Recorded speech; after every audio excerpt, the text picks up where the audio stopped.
Mathew and chapter 24. It says one of the dangers in the last days, we saw one of the dangers is fear. It's going to be there in a lot of people's hearts. The other danger here is because there's so much sin and worldliness in the world around today, and we are living in that time.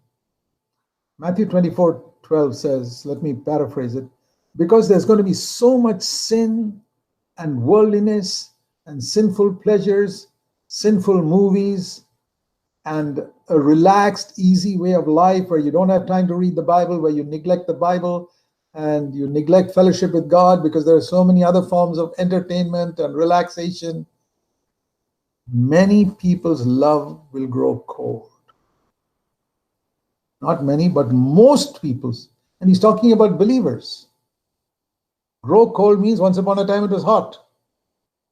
A worldly person never had any love for the Lord, so it's not a question of worldly people's love was dead from the beginning, ice cold.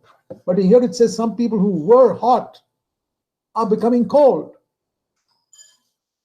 My dear brothers and sisters, I want to speak to all of you personally now, all of you who are listening to me right now. Was there a time in your life some years ago when you loved the Lord more fervently? When you were willing to sacrifice anything for Him? When you always began the day with Him first? Always? You never started a day without Christ being first? Have you slackened off in that? You feel you're a mature believer now, you don't need to do that? I've been a believer 60 years. I'm helpless if I don't begin my day with God first. You have to go to work, I know. But I'm not asking you to spend 1 hour reading the Bible. You may not have time for that in the morning. But putting God first is not a question of reading the Bible.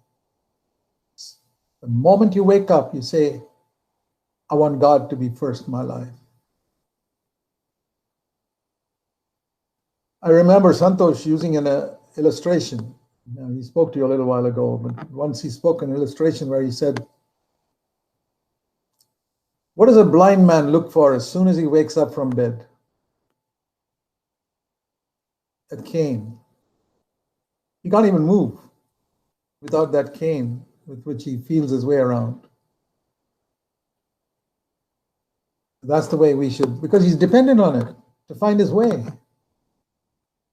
He's helpless without it.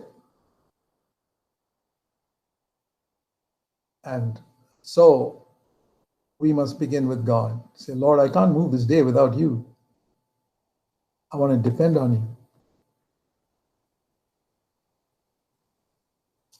I like that phrase